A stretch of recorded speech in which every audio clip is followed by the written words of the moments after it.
издание на Неделниот микс. Денеска е исклучителна можност да разговарам со композитор чие творештво е присутно многу години на најзначајните светски театри, концертни сали и филмски продукции. Повеќе од 28 години работи и живее во Лондон, а неговата музика е изведувана во Европа, САД и Азија. Деновиве е во Скопје по еден многу убав повод, по повод промоцијата на новиот проект Тегет и EP изданието за всушност 3 амбиентални парчиња за камерен оркестар, а ова е можност секако со него да поразговараме и за творичкиот пат, за животот во Лондон, за современата музика, но и за новите идеи. На големо задоволство Никола Коџабаши е денеска дел од Неделниот микс. Добре ни дојдовте. Добро ве најдов.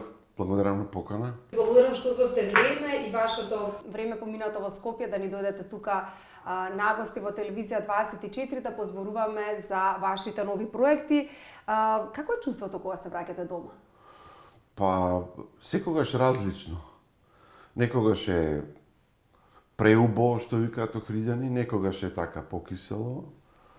Ама во принцип секогаш се радувам кога се враќам дома, бидејќи често се враќам дома, тука се моите родители, имам круг на блиски пријатели, така да ми е убаво. Враќањето дома е секогаш убаво.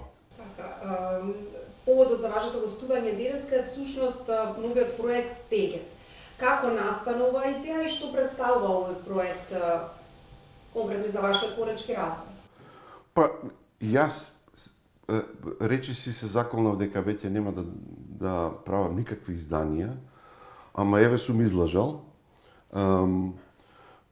Многу едноставно, бев на неколку клубски свирки во Буква и во македонскиот паб Дзе во ГТЦ тука во Скопје и ме одишли една група за мене релативно млади музичари.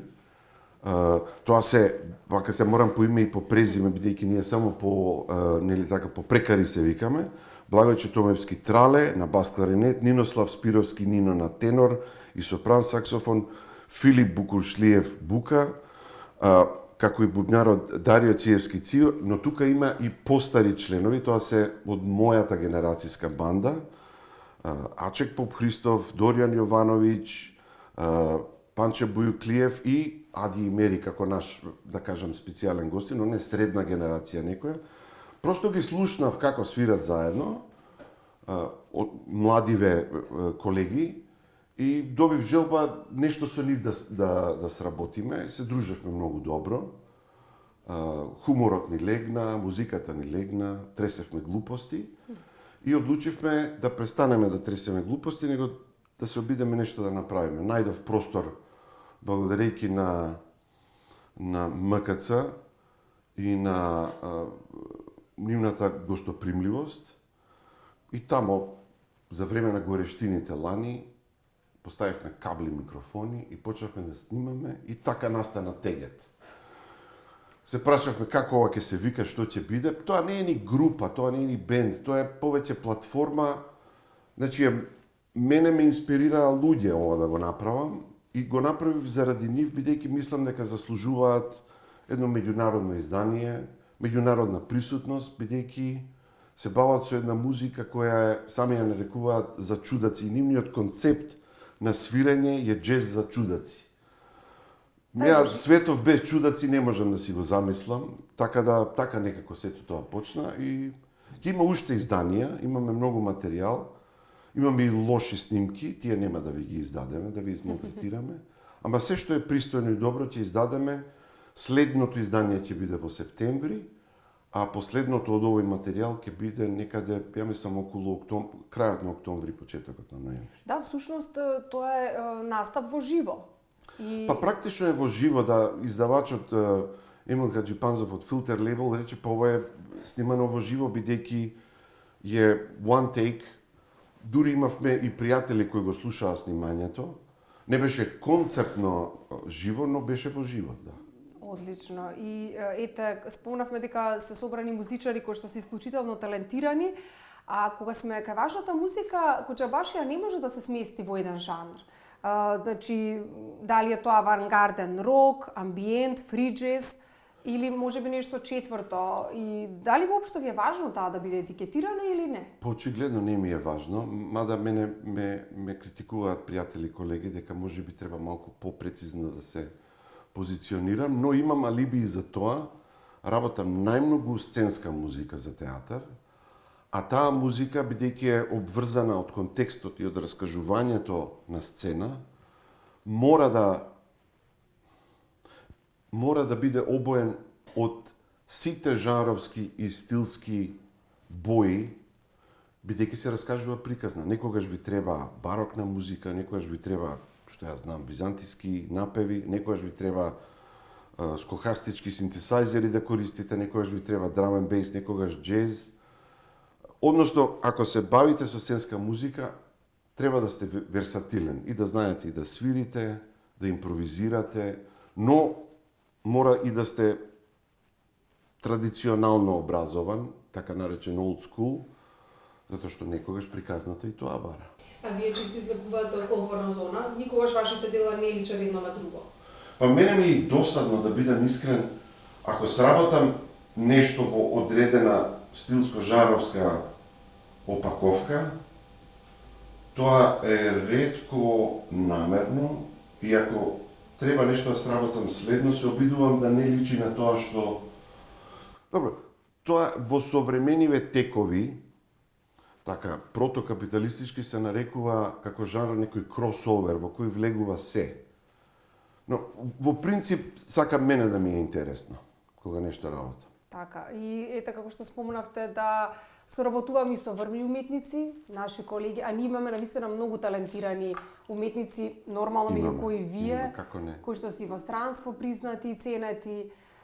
Пред 28 години како беше да се замине таму? Каква намера заминавте? Ја отидов на постдипломски студии. До тој момент ги работев постдипломските со еден многу познат романски композитор, молдавски евреин Анатол Виеру, и работев постдипломски студии во Букурешт на Академијата за музика, нивна позната Академија за музика, и тој беше своевиден идол на една генерација луѓе кои свиреат джез, и ја бев еден период обседнат со джезот, но тој тогаш препорача дека може би треба да се сретнам со еден друг композитор кој се вика Сер Харисон Биртвисел, и така и се случи, да скратиме приказната, и стапи во контакт со Сер Хари, отидов на Кингс Коледж, сработив уште едни постдипломски по композиција, или не знам како се вика, и потоа веќе почнав да работам во Националниот театар. По еден проект станува втор, Кетрин Хатер ме ангажираше за следниот проект, така да една цела сезона бев музички, мюзикал директор бев во Националниот театар, а потоа почнав и со мои работи да се бавам. И тек после некаде 2 години сватив дека сум преселен. Да бидам искрен, јас цело време мислев дека ќе се вратам и цело време ми беше важно каков оттисок ќе оставам за да можам да се вратам во Скопје. И некако така се случи. Потоа добив керка, нели, и животот ќе ве земе во кајче и ќе ве однесе. И така некако. Значи, не бев незадоволен и несреќен од Македонија. Бев исполнет и ми беше убаво во Скопје крајот на 90-тите. Ама вака се случи. Да, животот некогаш патеките непредвидено си ги... Па да, ние, нели, пишува романи, ние читаме стрипови, како беше она старано. Да. Така, апсолутно. Вашата музика во Британија и во британските медиуми навистина многу позитивни критики добива и исто така вие со вашата музика настапувате на престижни светски сцени. Колку признанијата значат, колку ви е важен и онај личен мир дека сте создале нешто искрено? Па, се плашам нешто неспретно да не кажам. Па, се разбира, кога сте млад човек, ви значи признание, ви значи да бидете осветлени, да бидете пофалени, да бидете... Меѓутоа, потоа влегувате во еден круг, во една лига на игра, каде што почнувате да работите со колеги режисери, дизајнери, актери, глумци, глумици, И некако кругот ви се затвара, бидејќи ја можам да сработам максимум 4 до 5 проекти годишно вакви. Бидејќи за еден проект во просек ви требаат од 6 до 8 недели. Па ви треба подготовка, значи и одеднаш се бавите со тоа да тоа што ќе го сработите биде во буџетот кој ви е зададен, да дадете максимум од себе, да помогнете во тој синкретички процес, нели, заеднички процес да се раскаже таа приказа, дали е Шекспир, дали е Достоевски, дали е не знам што. Еве сега се враќам на 22 летам назад и почнуваме со верзија на Орвеловата 1984, брутално актуелна во моментов. Така да, мене ми е важно само да не ми е досадно на работа. А исклучително не е. И не ми е досадно, не ми е, го сакам стресот на дедлайн, го сакам стресот на брзи промени, на брзи решенија, бидејќи и јас кога пишувам музика, знам често пишувам глупости и да видам дека тоа не функционира на сцена и буквално да морате да напишете нешто друго за 3 минути, за да тоа профункционира. Тоа ми се допаѓа, така да не дека не ми значат признанијата и пофалбите, но повеќе сакам да сум во служба на раскажување приказни. Јас сум зависник од приказни, од раскажување приказни.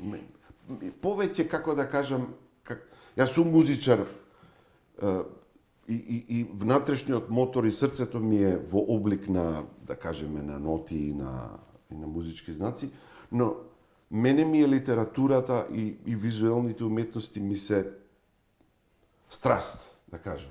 Вие живеете во Лондон, но исто така работите и во околните земји. Ете, спомнавме дека сте често во Шкотска, во Данска. Најмногу во Шкотска, да. Така. Работев во Данска, речиси 2 години за оперен Миттен. Тоа е една оперска компанија која е базирана во Холстебро, West Juland или западен Джотланд. Но тоа со ковидот некако престана, но остана една мала камерна представа со Теј Ларсен, со Таге Ларсен, со еден нивниот Раде Шербеджија, како би рекол. И он има една монодрама по која ја свирам клавир и тој раскажува приказни за историјата на западниот Джотланд. И таа се уште ја играме од време на време. Сум работил и во Германија, сме гостувале скоро секаде во Европа, во Јапонија, во Австралија, во Америка гостувале мои проекти, јас не сум гостувал, бидејќи сум бил зафатен да ги работам новите проекти. Но најмногу работам во мојот, ке кажам, театар во Глазгов, The Citizens Theatre, градскиот театар. Тоа е мојата куќа, таму сум веќе 15 на години и тоа е голема чест, бидејќи тоа е еден од најзначајните театарски куќи во Обединетото кралство и тоа е голема чест. И денеска се штипам, си викам, уште работам тука, како е ова може. И колку е прекрасно што имате можност да растете, да созревате сите овие години со нови искуства, средина која што ве почитува, која што ви овозможува да бидете креативен. Да, прифатен сум, ме зафркаваат шкотите дека сум почесен шкотландјанин, ми купија и килт. Уште го немам носено јавно, ама истиот број, 36-38, да. Никола, имавте можност да учите од врли композитори и лично да ги запознаете Герк Лигети, Џон Кейн. Дали постои совет или мисла што од соработката со нив ја носите? Тоа е многу одамна.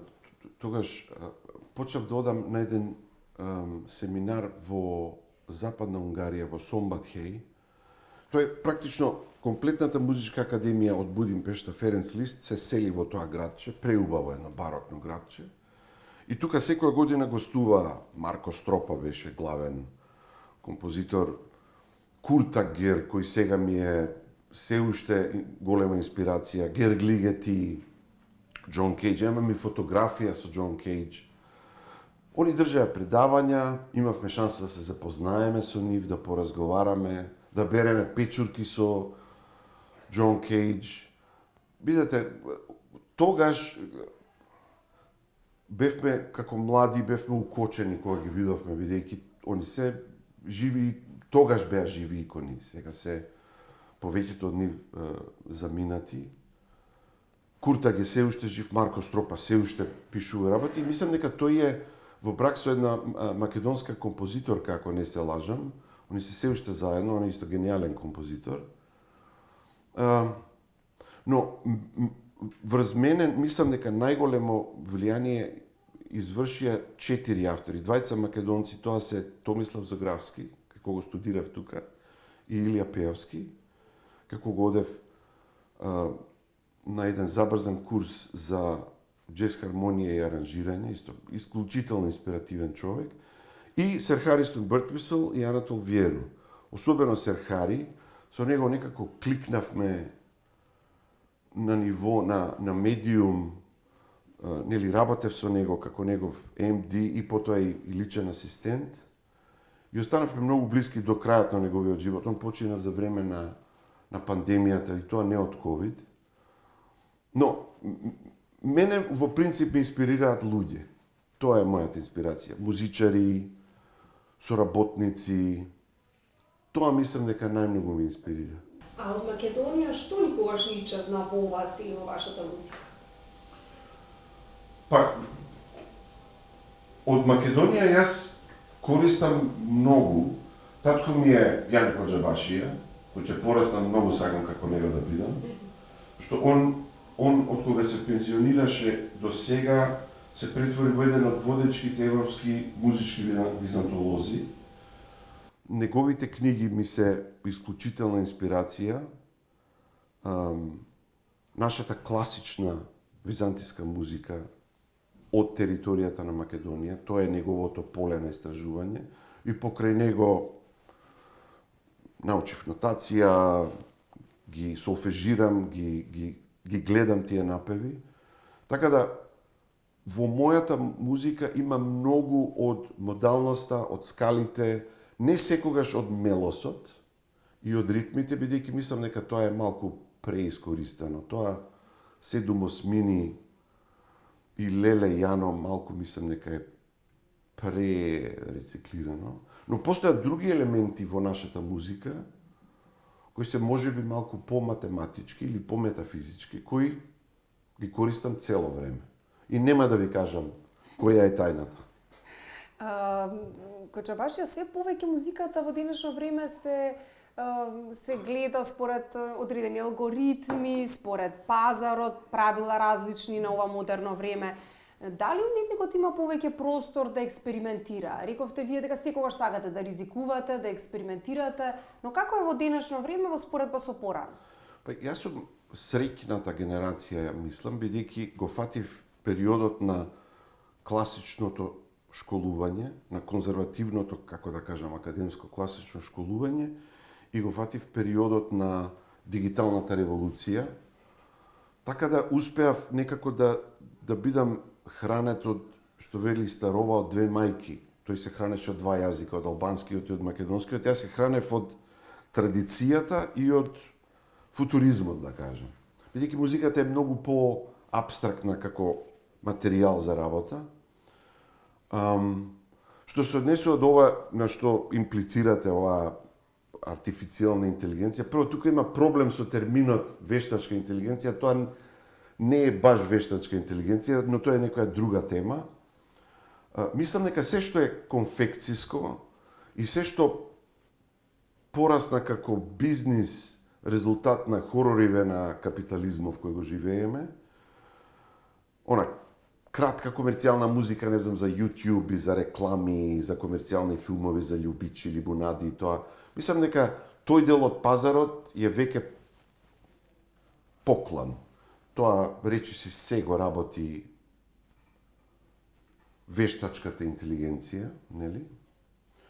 А се што остана автентично авторство, мислам дека ќе остане така. Тоа го потврдија и многу поумни и Бил Гейтс за тоа зборуваше, и некои филозофи и така натаму.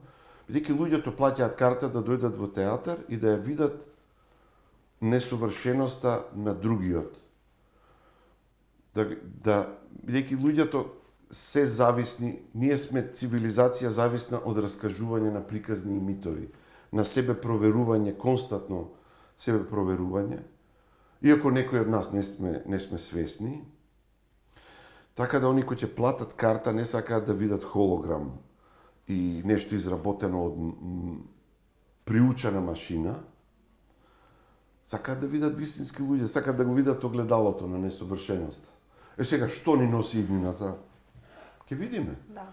Имаше едно време една параноја кога во почетоците на дигиталната технологија, кога требаше да трошиме илјадници марки тогаш и евра за да влеземе во студио, еднаш се појави некој софтвер Reason и секој млад човек можеше дома во кујна да направи албум. Тогаш се зборуваше дека готово сега сите ќе бидат музичари, но не беше така. Ја мислам дека е слична ситуацијата, а што се однесува до паметните компјутери, па јас користам елементи од тоа веќе 10 години. Мали плагинови, мали парчиња на технологија кои ви помагаат чисто да го скратите времето на изработка на нешто. Но суштината е да раскажете приказна, да пренесете, како велат, емоција, да се провериме, да се штипнеме дали сме се уште живи, дали сме во право со тоа што го правиме, кои ни се грешките. Таа човечка компонента да не изостане. Па да преданието да остане. Жалосно е да се види дека луѓе сега слушаат уште музика на тоа Spotify, а не се ни свесни дека 70% од тоа што го слушаат е произведено од компјутер. Ке влезат дома изморени, ке пуштат компјутер и слушаат плейлисти направени од AI. Тоа е малце тажничко, ама нека си слушаат што си сакаат, мислам. И бидејќи тоа е всушност новиот турбофолк е тоа. Така да. Ама не е тоа забрането, тоа е легално. Така. Нека си слушаат. Она музика која што ја вие ја создавате и ќе имаат можност и гледачите да слушаат со тегет проектот на вистина амбиентална музика која што може и секогаш да се слуша и додека работиме и додека одмараме. Па да, тоа е, може да и се препуштите, да и се посветите на музиката, да ја слушате. Има и такви слушатели, за среќа се уште на планетава, но може да ја пуштите и додека ви врти машината за веш. Бидејќи може би таа ќе произведе и некоја фреквенција која фино ќе се склопи со оваа композиција. Никогаш не се знае. Да. Кочабашија, како ви инспирира Англија, Лондон? Таа е толку инспиративна и самиот Лондон како град, но и генерално Англија како земја. Англија ме инспирираше кога бев млад, кога живеев во Брикстон, ме инспирираше. Сега е повеќе само место за живење, каде што, не знам, керка ми ќе дојде и ќе ми фрлијалишта да исперам за да влезе, не знам, следната недела да оди на факултет и така натаму. Англија во моментов не ме инспирира, да бидам искрен. Шкотска се уште да. И англиското општество, ке речем англиското, не британското, како да има проблеми со самоувереноста во сопствениот идентитет, се појавува некоја ксенофобија, се појавуваат некои сомнежи, се будат некои стари чудовишта. Но јас имам доверба дека интелектуалниот дух и образованието ќе победи, иако е на колена секаде. Така да, надежта ни останува, нели? Така. Во однос на комуникација со луѓе, во однос на она емпатичност, како е тоа општество? Да знаеме Балканот каков е. Видете, тоа е старо општество, тоа е општество кое ги има поминато нашите заушки и сипаници пред околу 250 години, да кажам, може би и повеќе. Нивните механизми општествени се далеку посовршени од нашите, меѓутоа и во такви општества влегувате во циклуси на криза, лична криза, личен идентитет. Ја нема да ќе избегнам генерализирање, бидејќи кога год сум генерализирал, сум грешал. прекрасни луѓе секогаш има. Јас сум особено среќен што сум окружен во еден балон на луѓе кои се бават со театар, со визуелни уметности, со литература, со музика. Јас сум многу среќен човек. Имам многу среќа каде сум, со што се бавам, си ја сакам многу работата, никогаш не ми е досадно и си ќутам, си велам дај Боже само следните 6 месеци да има уште нешто да се работи и во тој смисол еве успеам да живеам од пишување музика. Пресреќен сум. Се работи тоа што се сака. Се гледаат и тажни работи околу нас и против тоа треба да некогаш се бориме и со тишина. Некогаш треба и да се бориме и со ќутење. Не се согласувам дека секогаш треба да се дереме по улици. Апсолутно. А што оно што сакате да ја пренесете на вашата ќерка? Во однос на воспитувањето, еве спомнавте дека е на факултет, но генерално ети во текот на сите овие години како растела? Прво се уплашив кога стана првиот разговор дека завршува коледж, треба да се запише на универзитет. Една од опциите беше дали црта многу убаво, дали да се запише да студира ликовни уметности. Тоа беше во жижата на пандемијата. Тогаш се уплашив и навистина не сакав да учи визуелни уметности, бидејќи во тој период како да свативме дека прво што општеството жртвуваше пред се финансиски беше образованието и културата, што е за мене крајно погрешно, но тоа се случи. И многу ми е драго што отиде во наука, што е на медицински науки. Не сакам ништо да ја пренесам. И јас мислам дека младите треба повеќе да ги сослушаме, него да им кажеме што да прават. Не сакам никаков совет никому да давам. Одлично, да вистина е така, нели? Еве јас како родител секогаш е она дилема дали сме доволно добри родители, дали Не, сослушајте ги младите луѓе. Тие имаат антена, имаат сознание, да, делуваат одлепени од нас генерацијски, се грижиме за тоа што скролаат.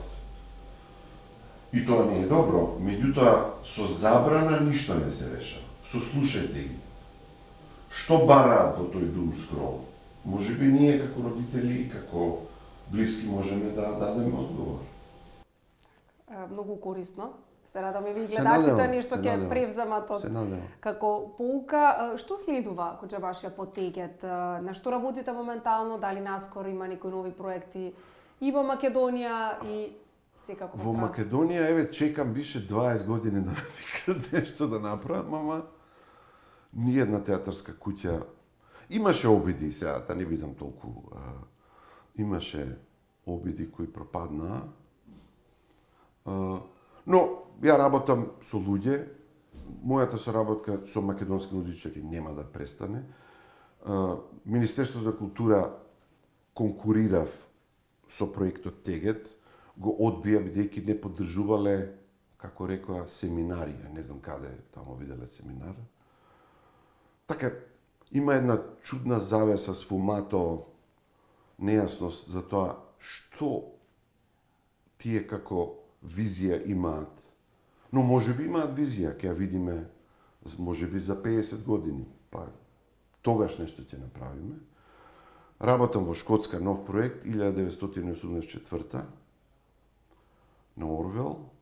Премиерата ни е мислам дека ни е на 2 или на 3 септември.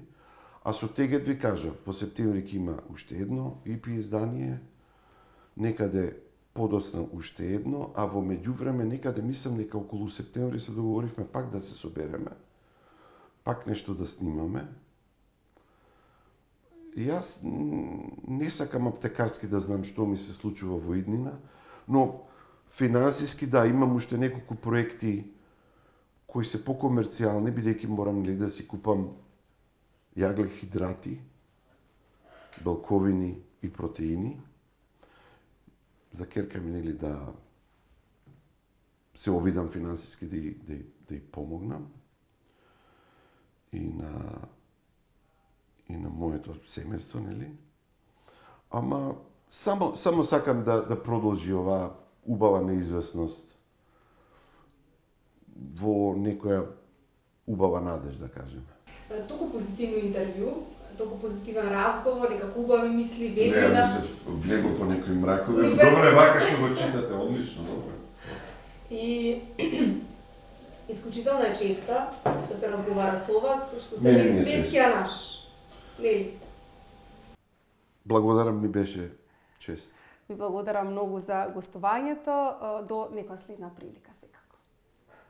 Почитувани гледачи, композиторот Никола Коџабашија беше денеска дел од неделниот микс. Бидете заедно со нас, ќе се вратиме за кратко со нови содржини.